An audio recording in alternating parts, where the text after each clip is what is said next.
everyone, welcome to the Rockin' with Mark YouTube channel. If you haven't already, make sure you subscribe to the channel and hit the bell so you can get updates whenever we release a new video.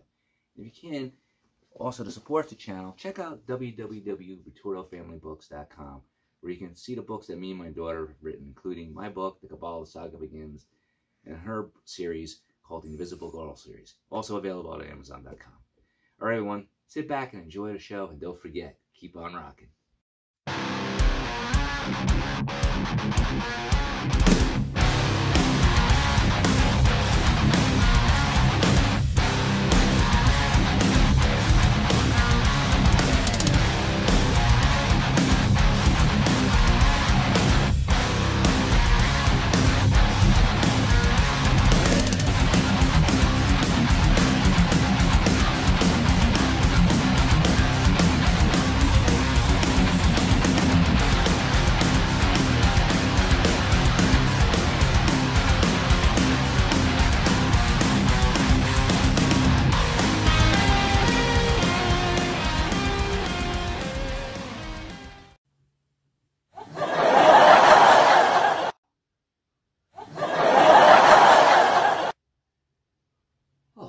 Saturday.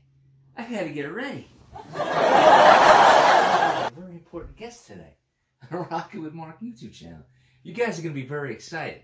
This guest is Jay Palmer, all the way from UK. The interview with me on my YouTube channel. We're gonna be talking about his style of guitar playing, his YouTube channel, and all the custom guitars that he makes. Keep on watching, and don't forget, keep on rocking.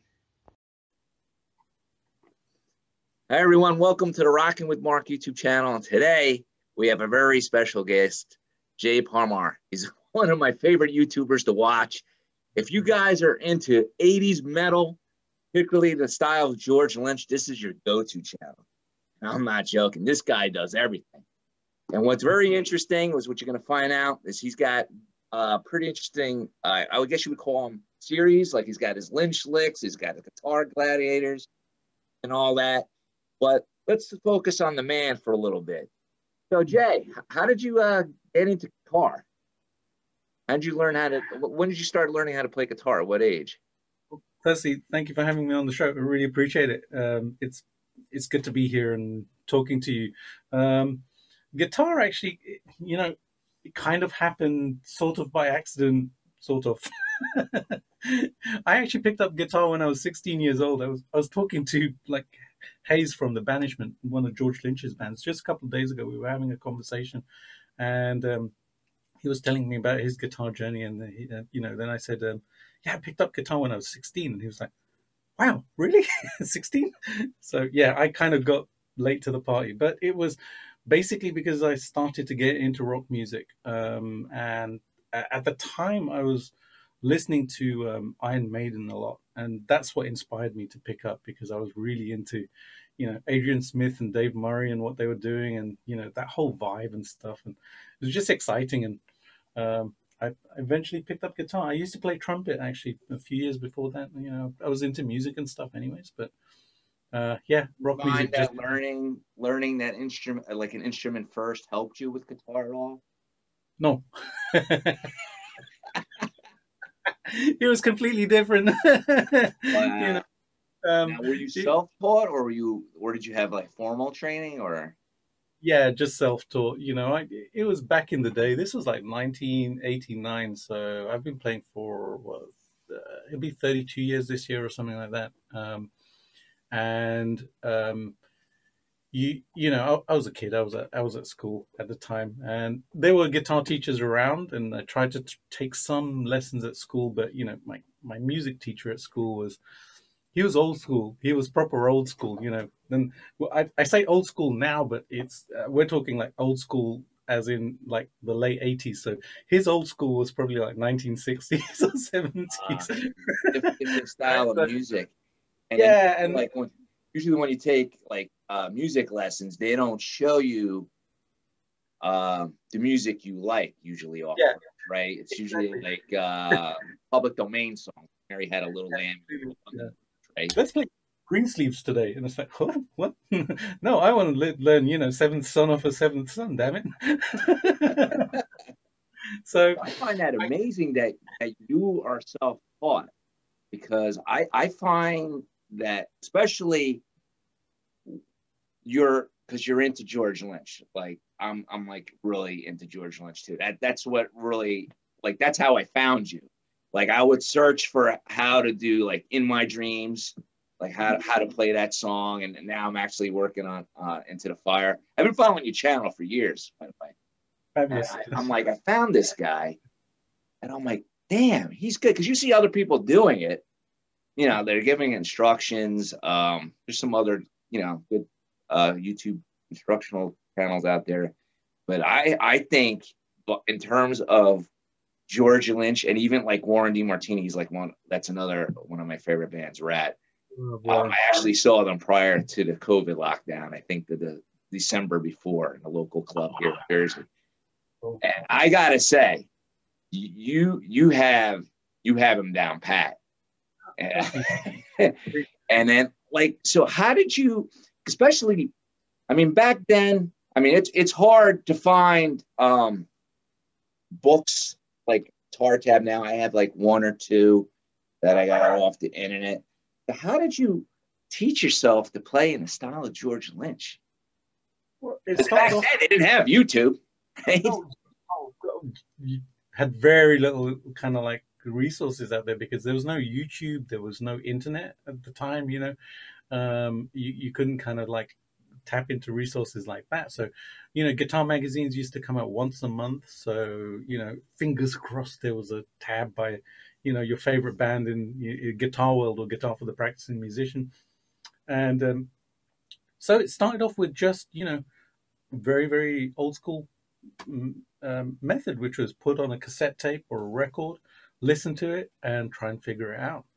And that's how I taught myself. But the one thing that really helped me was um, in about 1991, the REH video came out. And I remember at the time, those videos were expensive. They were like $30. They were £30 in the UK, which worked out about 40 odd bucks, right? Now, put it into context, it's like 1990. $40 was actually a lot of money. Now it's like, yeah, $40, yeah, whatever. But back then, you purchase something for that much, it better be worth it, kind of thing. And I remember the one thing that I did a great deal when I was watching those videos was I was watching. And I know that sounds kind of, obvious, but I was watching George's fingers. I was watching how he was picking, how he was fretting, what position his hand was in. When he was doing a stretch, how was he doing the stretch? And I was the visual aspect actually helped me just as much as the audio aspect. So I wasn't just listening. I was actually observing what he was how he was doing it. It's kind of like, it's easy to say, yeah, I'll learn this song, by Dokken or Lynch Mob or whoever. It's easy to learn the notes because there's tab and there's so many videos out there and stuff. But actually getting all the nuances down. Yeah, and I gotta say, you have them down. I mean, you really do.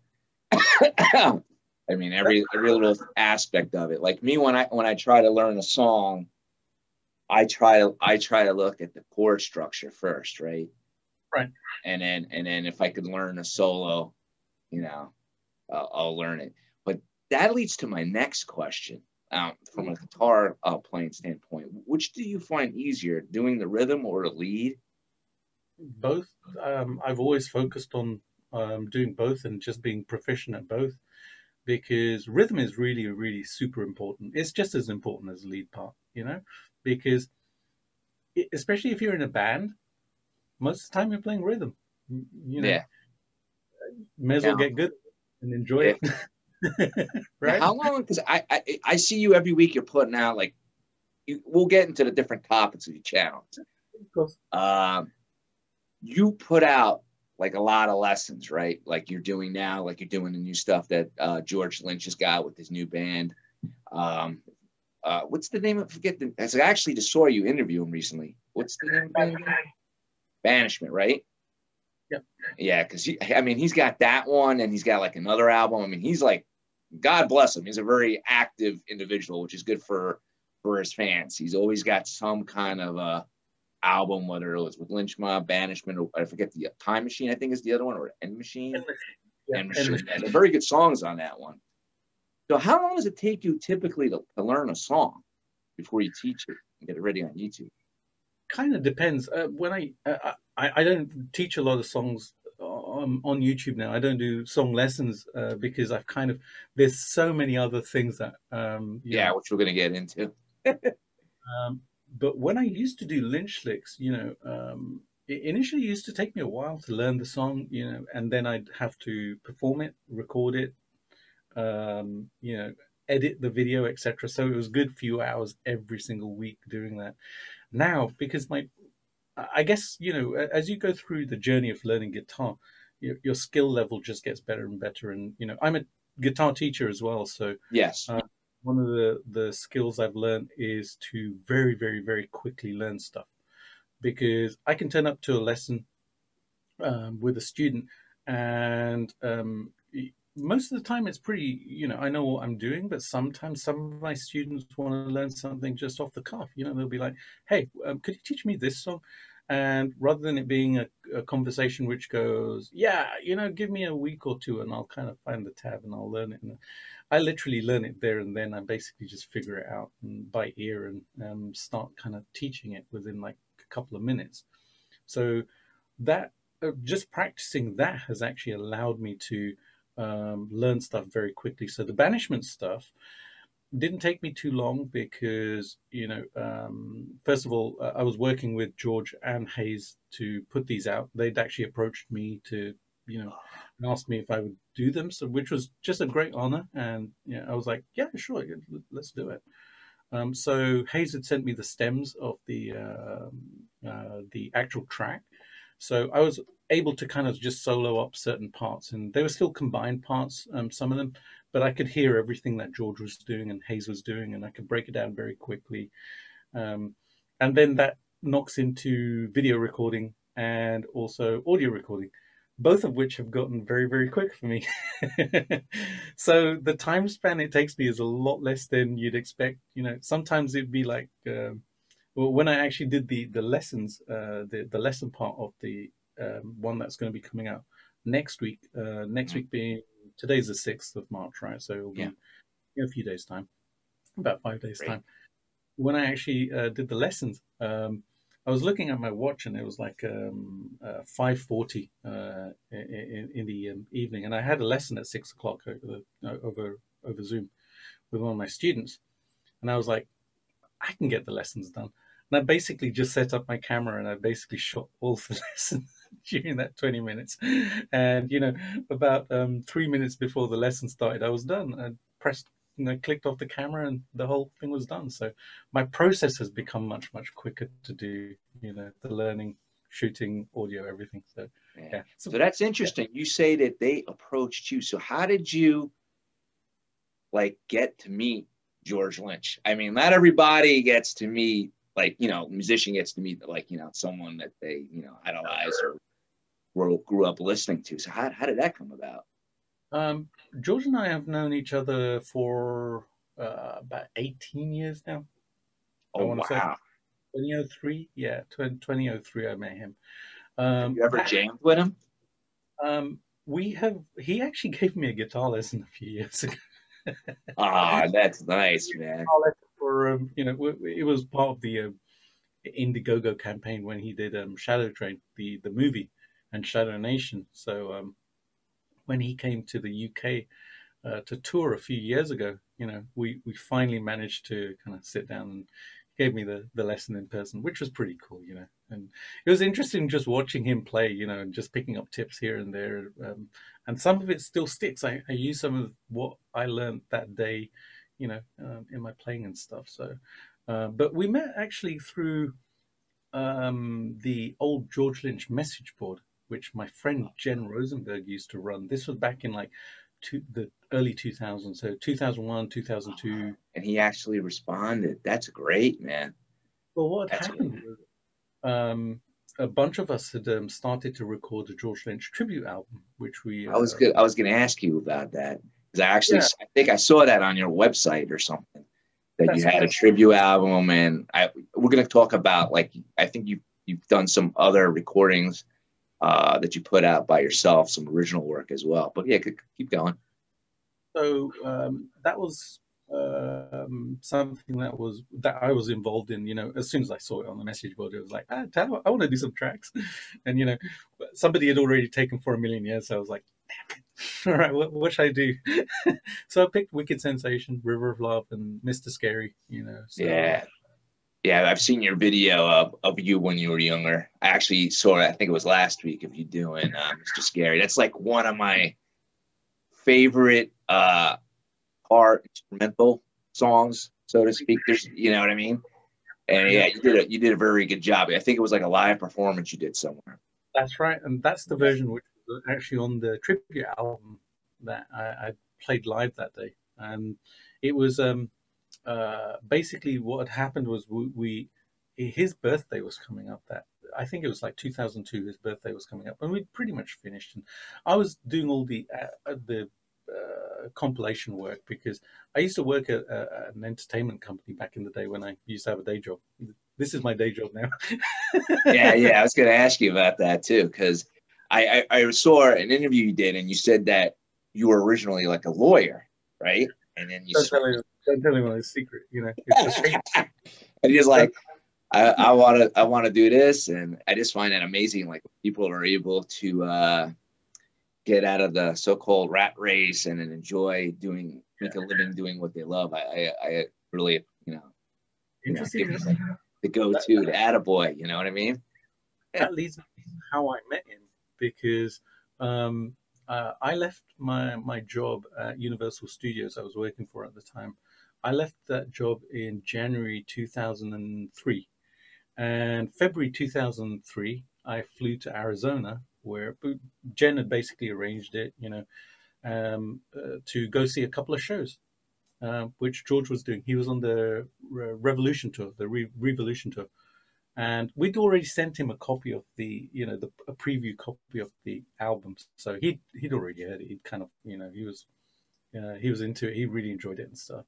So basically, I went to flew to Arizona, and then a friend of mine and I drove down to Tucson, Mhm. and that's where I saw him first, right at the front, standing in front of his amps, watching him all evening. And after the show, basically, we were hanging around, and guys were like, don't worry, you'll meet him. You'll meet him in a minute. You'll meet him in a minute. And he was outside, obviously, by the tour bus and stuff. And Yeah. I was just sitting on a chair. I was like, yeah, I'm cool. I'm all good and stuff. And someone grabs my hand and says, "Come with me." And it was his daughter Mariah. So she basically takes me out of the venue, and there's a tour bus. There's a line of like 20 people, waiting for signatures and say hi to him and stuff.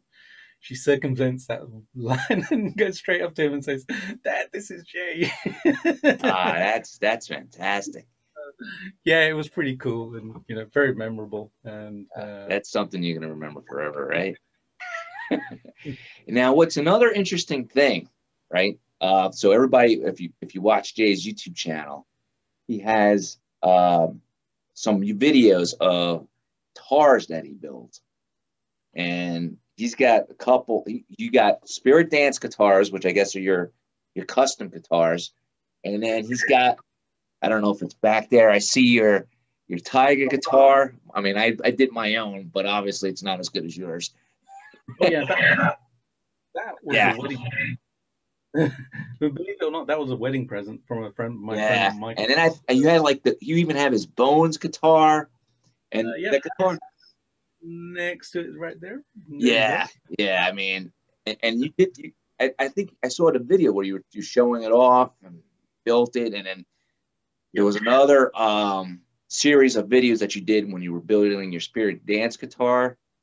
Yes, the Sundance. Now and I think the guitar you're holding right there, you built, right? Yes, this was actually the first Spirit Dance guitar ever built. This was the full beans first guitar, and this was like the prototype of what became, everything that spirit dancing encompasses. Just as a design element, as an ethos, And all of the bending on the headstock is still the same. I still gradiate it like that. Back of the headstock has the carbon fiber on it. On this one, it's actually structural, because the reason I had to put the carbon fiber on was I actually snapped the headstock when I was actually building the guitar. It was a stock neck which somebody had sent me, and I ended up snapping the head. So it's a repair. So there's a veneer on top, and I kind of put a 1 mil veneer on top. But then I was kind of like, okay, the back is still exposed because there was still a line down here, just about here, right? Wow. So, and you can see it. I'll try and put it near the camera. You can probably see Yeah. like a little line there. So that's where it snapped it. So I was kind of like, you know what? Carbon fiber is super strong. That'll take if I bond that to the back, that'll basically kind of reinforce it. So I actually put it on here as a structural piece. But then I looked at it and it was like, this looks super cool. So I carried that through to all of the builds. So it's not structural on the new builds, but it definitely is on this one. So it became part of the features. And then the hand-drawn artwork, that's, combined with carving now, routing Yeah. and The one that in your video, I think there was like some kind of like gem in it, but you were showing, I forget the type of drill that, oh, forget the name of the type of trimmer, or I forget the name of the tool, but the Dremel. yeah. It's And yeah. I'm like watching this. I'm like, how is this guy? I'm like shocked. I mean, you see other channels, people doing guitar mods. This guy is like doing the Bones guitar. He's got his own, like, I guess your own version of, like, Miss Lynch has the scary guitars. Now you got your Spirit Dance guitars. How did you learn how to do all that carving? Did you do carving as a child or something? Or were you into artwork or something? I was into artwork big time when I was at school and when I was a kid. So, which is where this came from. A good few years ago, I started drawing again, and I hadn't done it for a long, long time. So that's how the hand drawn stuff became part of what I do on Spirit Dance guitars, and I love doing that part because it's a direct connection with the instrument itself. So that's always been a big part of what I do. And then the carving and stuff, I I'd obviously seen the Bones guitar over the years. That was the one on my wall when I was a kid. I had Yeah, that. yeah, I'll pick it up actually so I can show you. yeah. But like, how did you learn like what tools to use, or did you have a friend that did it and he taught you, or because that sounded No, like something you could learn like off the it, cuff. there's a lot of experimentation on this, to be honest. So I always had a vision of what the Bones guitar was, as in how much three dimension there was on it, and I learned. I think I built this in like 2013, 2014, or something like that. I'd learned a couple of years before that actually it's an illusion of light. It's not actually that deeply routed. It's maybe a quarter of an inch or something like that. Mm. So that was kind of like, man, if I ever have a Bones guitar, then I'm gonna properly kind of like do 3D stuff on it, like crazy 3D stuff on the fingers and all of that stuff. It's gonna look like a That real is a Bones. beautiful piece of guitar, man. I mean, So I basically just taught myself to do it as I went along. It was kind of like, just watching and thinking about stuff and how do I carve this in a curve, and how do I create recesses here from a solid piece of wood and things like that, and all sorts of stuff like that. So it really was just a question of kind of me figuring it out as I went along and stuff, and it gave me a lot of skills to actually do it. And yeah, it is a learning process, because I mean, I learned it a lot. Like when I built this boy, I didn't know how to solder. I right, had to teach myself how to paint. yeah. And then when I saw, like, I actually thought you bought that, right? Because I think you were doing like an anniversary for that guitar, and you put together a string of Yeah, I think it was like Lynch video music, like, and you were saying it's like the anniversary of the Bones guitar. Oh my, he built that, and then I saw your Spirit Dance guitars video. I was like, wow, that's like really creative. Now, so everybody knows you still make custom guitars for people, right? yes, yeah, absolutely. Yeah. I'm actually building bones for somebody at the moment, so that's the one on the bench at the moment. I'm repeating the process for somebody else. Oh wow, that's fantastic, man. That is fantastic. Yeah. And then the other thing, I mean, you do everything. I mean, well, that's what I really enjoy about your channel. I'm trying to do this with my channel. You know, I show people how I do guitar mods. I do some instructionals. I'm going to be going through a series of keyboard lessons for future episodes. But what I like about you is that you're like, you do everything. You're showing like guitar mods. You're showing. There was one where you had the LTD EC256. I'm like, oh, that's the same guitar I got. You know, I did a mod. Mine was already modded before I bought it. Then you do a guitar build, but now you're also, I see in the links that you're also doing instructional videos too, right? Like you and some other guy, right? Oh yeah, yeah. The lesson packs that we do, they're the ones that I do with my friend Nick Layton, and we've done a couple so far. We've done one which is called Sunset Strip Hard Rock Heroes, where we did I think it was 30 licks in the styles of George Lynch and Warren D. Martini. And then we did one which we released, if I can remember correctly, late last year. It was December last year, yep. Trying to remember now. And on that one, we focused on Eddie Van Halen and Randy Rhoads. So we did licks in the style of those guys. And we have one coming out in, I think, the middle of March or something as well, where we're focusing on more exotic stuff. So those ones are inspired by like Marty Friedman, Yngwie Malmsteen, and Ravi Shankar, and people like that. You know, it's a really diverse one. It's pretty cool one. So yeah, we do that together. We put out a pack once in a while, and it's pretty fun to do. You know, to show some of that. I sometimes look back at them and think that's a really cool lick. I should use that somewhere. Yeah. I mean, you got a lot of things going on, man. You got the Spirit Dance, you got that, and then what I like about your channel is like it's like almost like, I guess you could say, like a web series. So every week there's something to watch. Yeah. And this new concept that you got of the Guitar Gladiators, I gotta say, I love it. Videos are short and sweet, and you allow your followers to interact on the voting process. So right. How did you come up with that? Well, I didn't. That was Ringmaster. When I put on the hat, Ringmaster comes out. It was just, I was just thinking about a fun thing to do, because each year, what I try and do with my channel each year is change things up a little bit, you know, so that it keeps it fresh.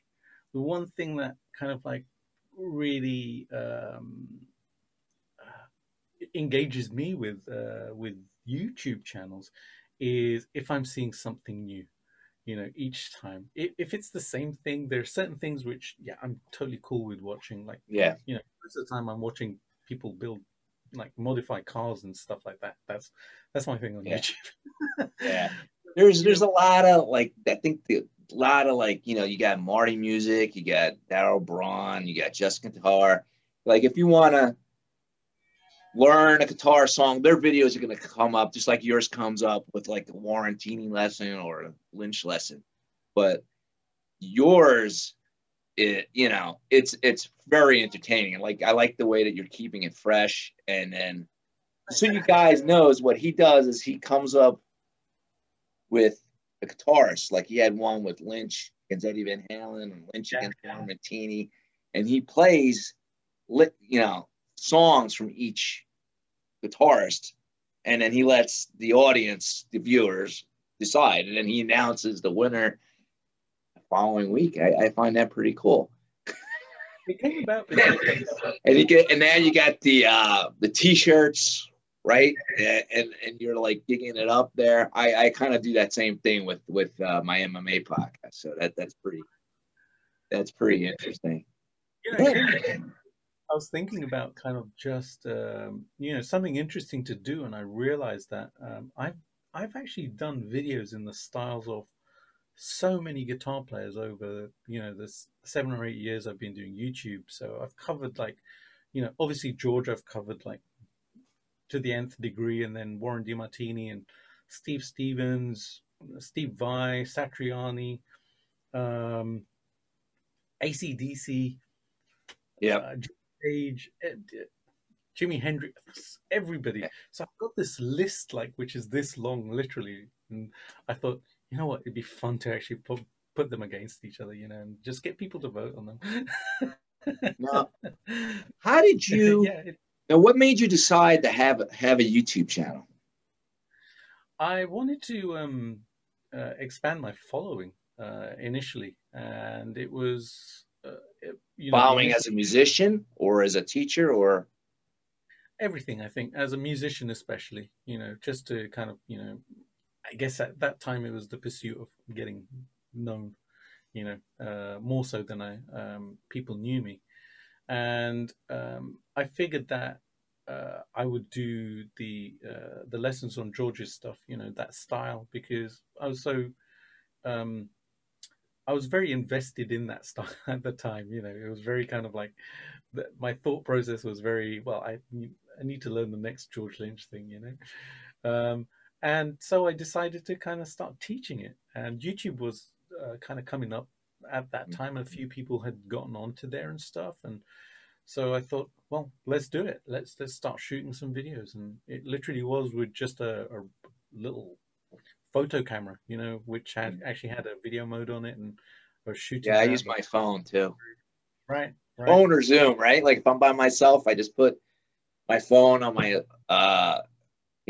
tripod, or I have my daughter hold it for me or whatever.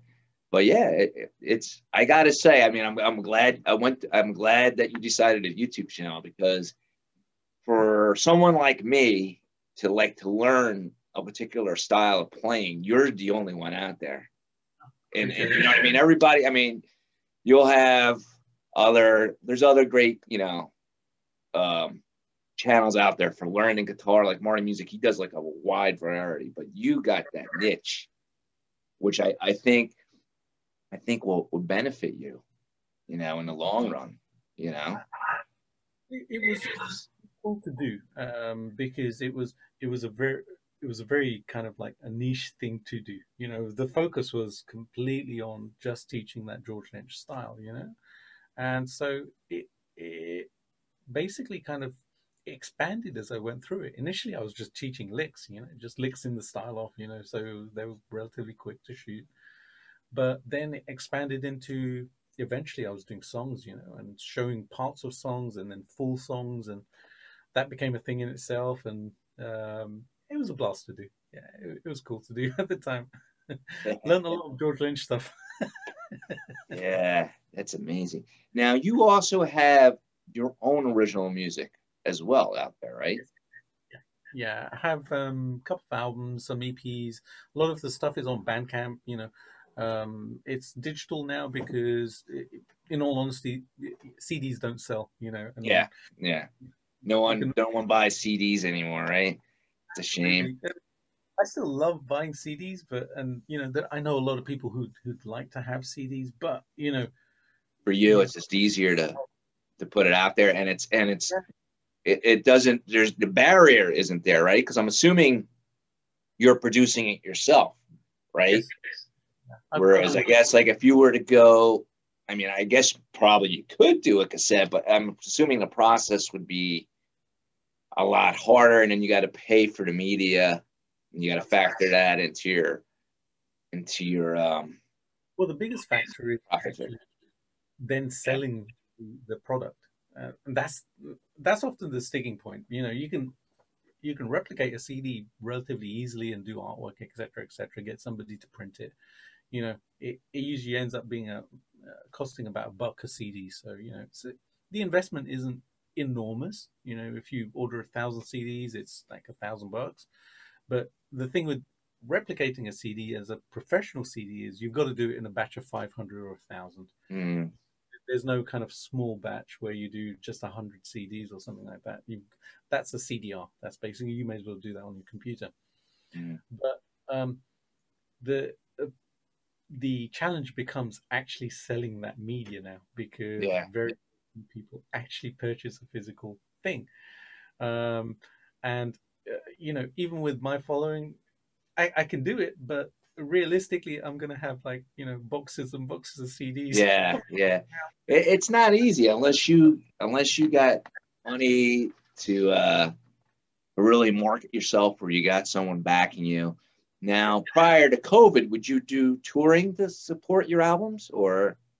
No, I stopped doing live stuff many years ago. I just took the decision to do studio stuff, because live stuff being in a band was it was frustrating for me, because I wasn't. No, I mean, you as a solo artist. I mean, have you done that to promote any of your stuff, any of your music? No. I had decided not to, because YouTube was my forum eventually. Yeah.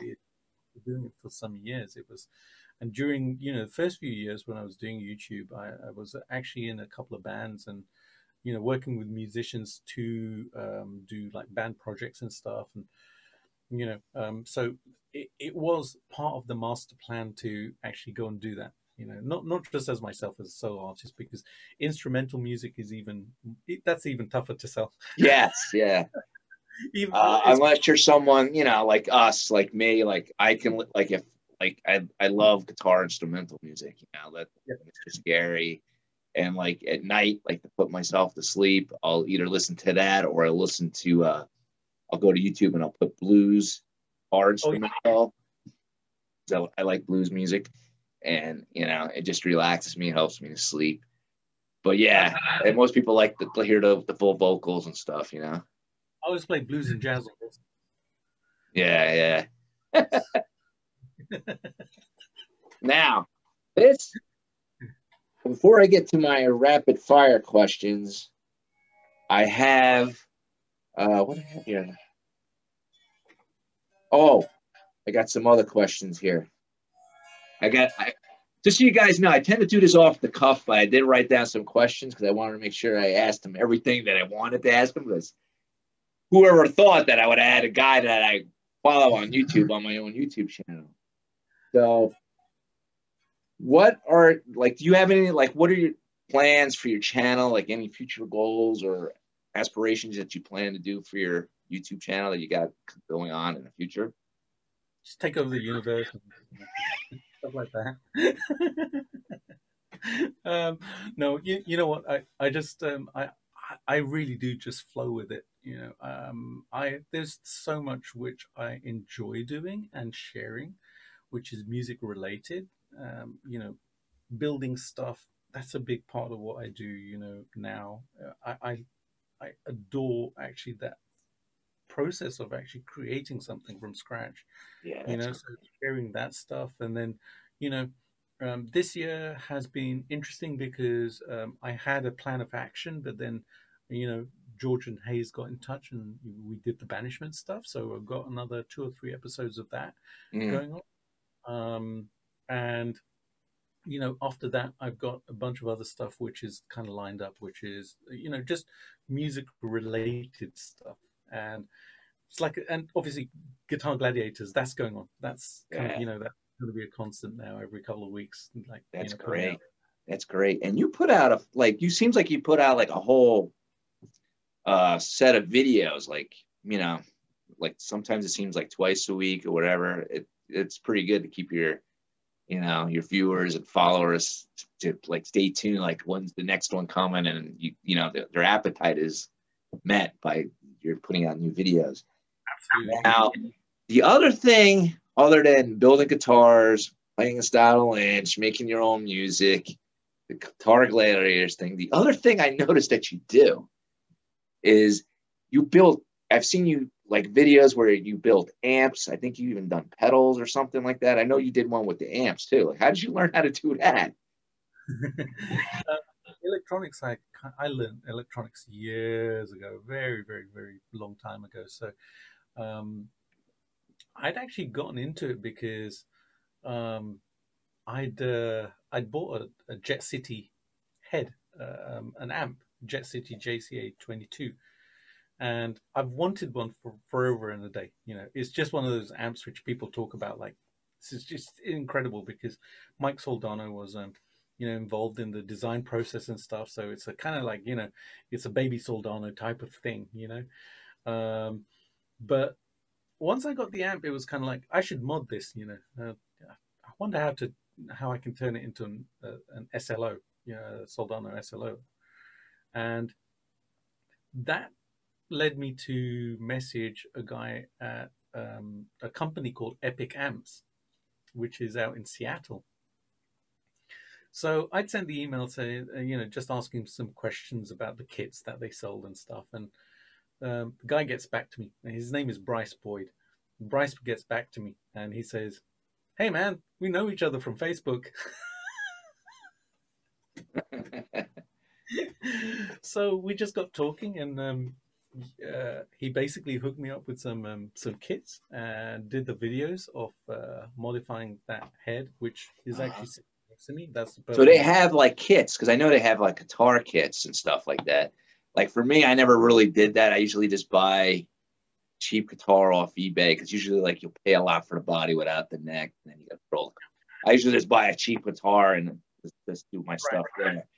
But that's pretty interesting.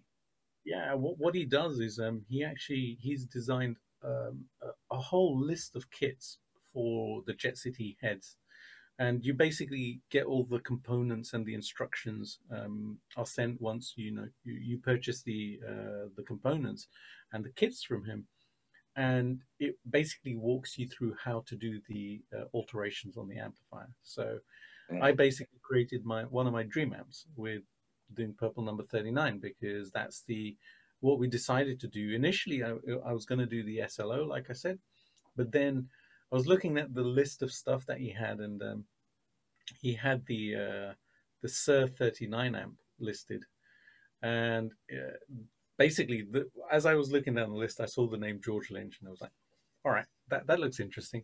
And the kit was called Silver Hammer. So that turned out to be the SIR number 39 amp, the Sir 39 amp, the studio rentals, Yeah. studio gear, instrument rentals, or whatever they were called. Yeah. And I Uh, think that was your and that's the one you used in your building your Lynch amp video, right? yes, absolutely. Yeah, that's the one I built and basically modified it and went into it and changed the components and stuff and basically kind of created this absolutely amazing amp, which kind of like covers, not just Lynch tones, but it's actually just an incredibly good amp. So that's what I use a lot of the time now.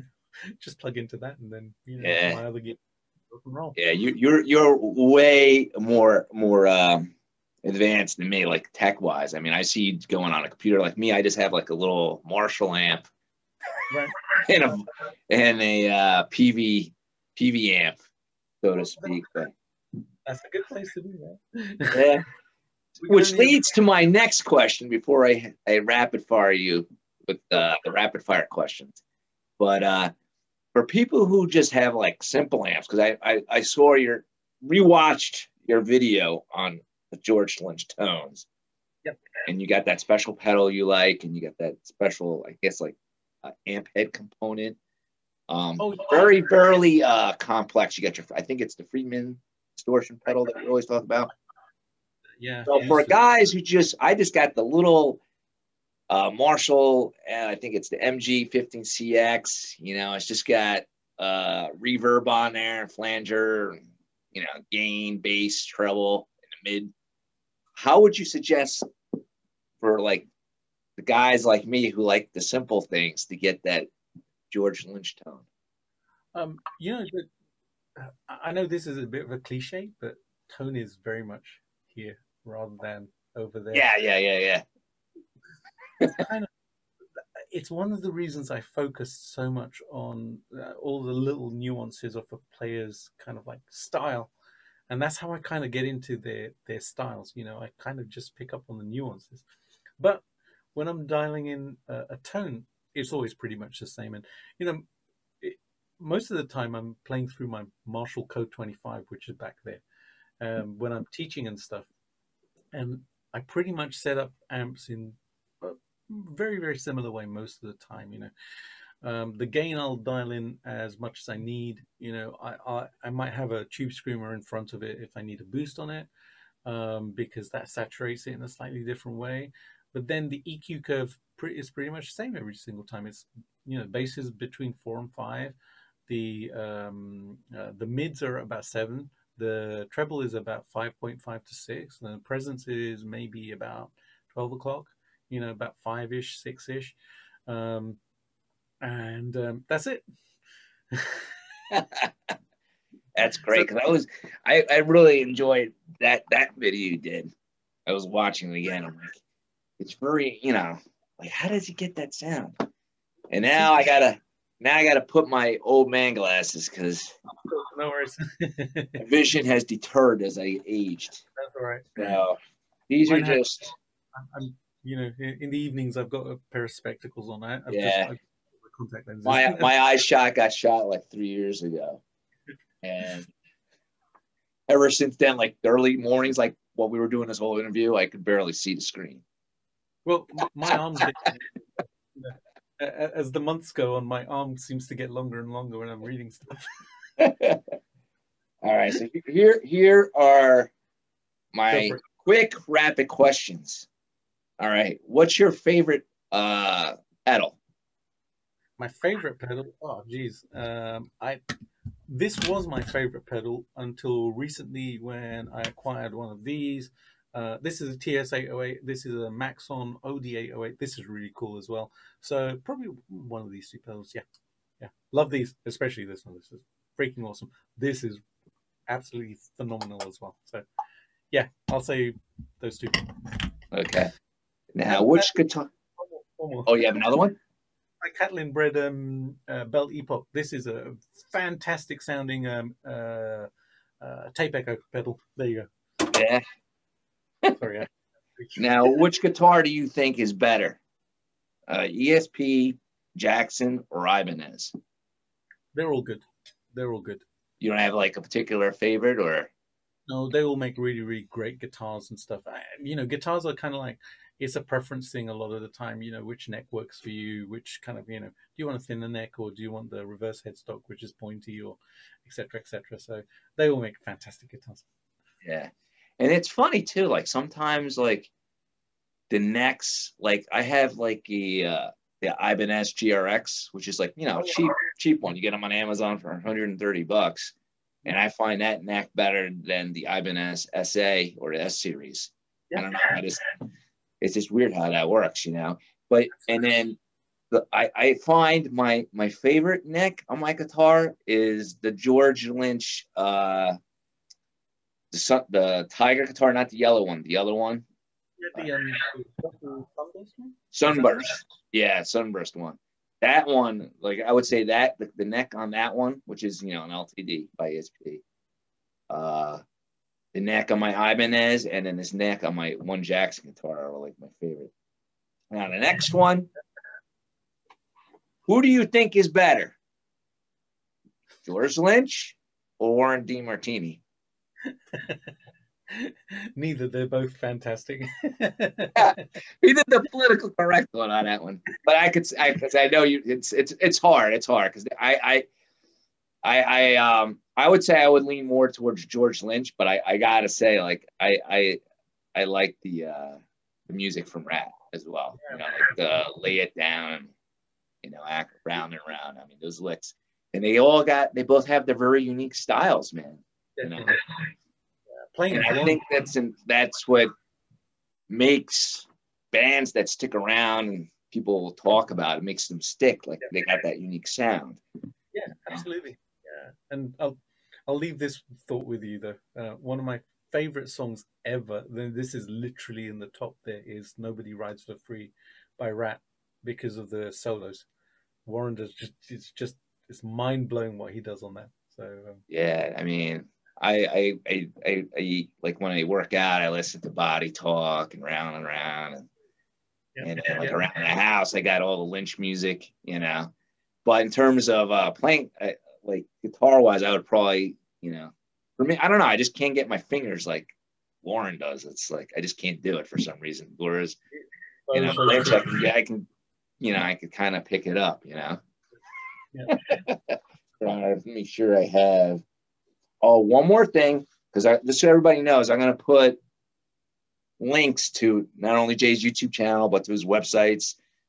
So if anybody wants to either follow his YouTube channel, buy his instructional videos, buy one of his guitars, they'll be able to do so, you know? And then the last question I have is, you know, what's your favorite amp, guitar amp? My Purple number. Which one was it again? My Purple number 39 amp, the one that I built. Ah, yeah. Well, I think when you build something, you tend to have a little bit more preference to it, right? Yeah, definitely. Yeah, it's just incredible. You know, every time I plug into it, it's one of those things which is kind of like you end up just smiling, like you know you're in the biggest like toy store ever, you know. So yeah, it's just incredible. It's a really cool amp. It covers everything that I would that I want in an amp right now. That's great. Well, Jay, it's been an honor and a pleasure. I'm glad to have you on my channel, and I mean, I feel like a little kid. Like it's kind of sounds like, I guess, I don't know, like a guitar nerd or something. But like you've seen someone on YouTube that you're following, and then you finally get to have them on your channel. It's like kind of like a really a big honor, and I appreciate it. Really appreciate it. All right. All right, guys, don't forget to follow his YouTube channel, check out his website, and hopefully, you know, get one of his guitars. I mean, great artwork. Get his instructionals. Check out his solo music that he puts out as well. And if you haven't already, please make sure you subscribe and like this video. I appreciate it. And we'll see you guys next week with the next video I put out.